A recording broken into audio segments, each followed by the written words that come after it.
earlier on, I uploaded a video suggesting that the deal to take Lucas Paqueta to Manchester City was on the brink of collapse. Turns out it is, but not for the reasons that we speculated, or well, certainly that I speculated, and that was that it was down to money. I thought Manchester City wanted to bid 70 million, we wanted 85. I thought that was where the deal was collapsing. Turns out not to be the case, because as of 21 minutes ago, at the point of recording this video, the Mail Online are leading with a story which says West Ham star Lucas Paqueta is being investigated by the FA for potential betting breaches.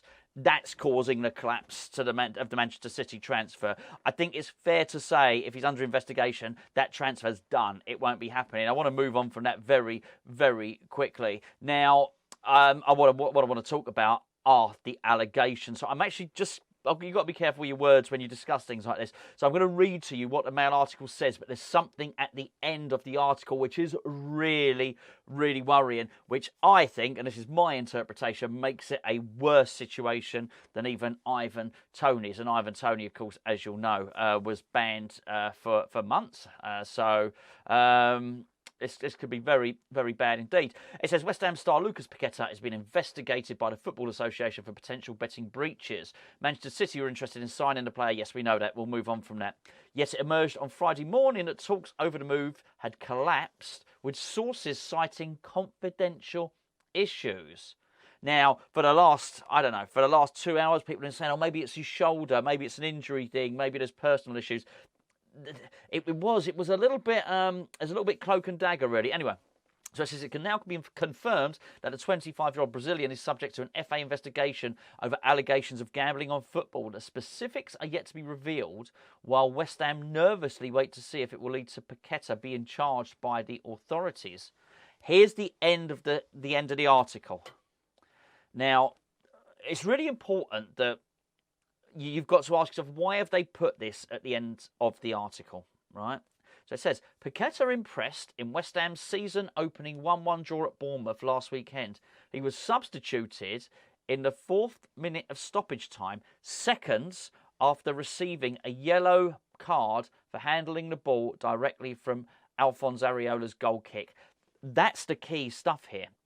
If they were just going to if they just wanted to put like a little bit at the end just to make sure that they'd done enough words in the article and whatnot, they'd just say Paqueta impressed during the season's opening 1-1 draw at Bournemouth. Yes, they would have said that, and they would have said he also provided the assist in a Conference League final at the end of last season. They would have said something like that. But for them to say he received a yellow card for handling the ball directly from Alphonse Areola's goal kick, I'm going to go a step further. I'm going to tell you how I interpret that. And that's all it is. I'm not saying this is the case. I'm just saying I am interpreting what the Mail Online are saying as saying, basically, I think he's under investigation for getting his own yellow cards. Basically, I think that's what they're suggesting. I hope it's not the case. I don't know that's the case. I'm certainly not accusing him of it myself. But it does seem to be what they're hinting at.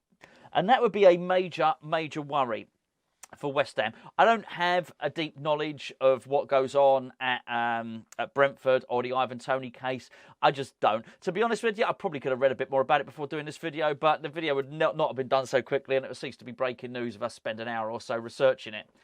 What I'm not sure of is whether Ivan Toney was betting on his games. Now, I don't know how they look at this stuff, but from me, from the outside looking in, I'd imagine there's various different severity levels when you bet on football. Firstly, you're not allowed to, so everything is naughty. You're not allowed to do any of it.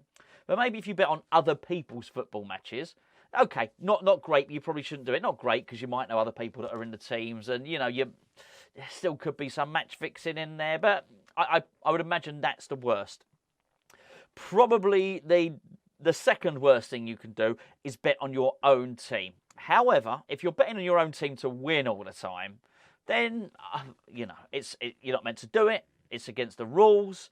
However, at least you can probably say, hey, I'm just backing us to win. You'll get, I guess you'll get a slap on the wrist. You'll get a ban, no doubt about it. You'll get charged and you'll get prosecuted. And there's no doubt about that. But I don't think that's great. I think probably the worst two things you can do is where you influence the outcome negatively. So, for instance, if you're a player and you score an own goal on purpose to balance up a scoreline that you might have maybe you're 2-0 up and you bet on a 2-1 win, so you sort of score an own goal or something like that. Obviously, I'm not accusing Paqueta of doing this clearly. The other thing is to get a card, because people do bet on cards. So this is bad. This could be very, very bad. And I think this will do that transfer. Forget the transfer. I mean, forget that. If he is found guilty of this, there is no two ways about it. He will face a very, very lengthy ban. Absolutely. And it's going to be really interesting to see what happens with West Ham. The reason I say, forget about the transfer, if he is under investigations, these things don't happen quickly. How long did Ivan Toney play football for?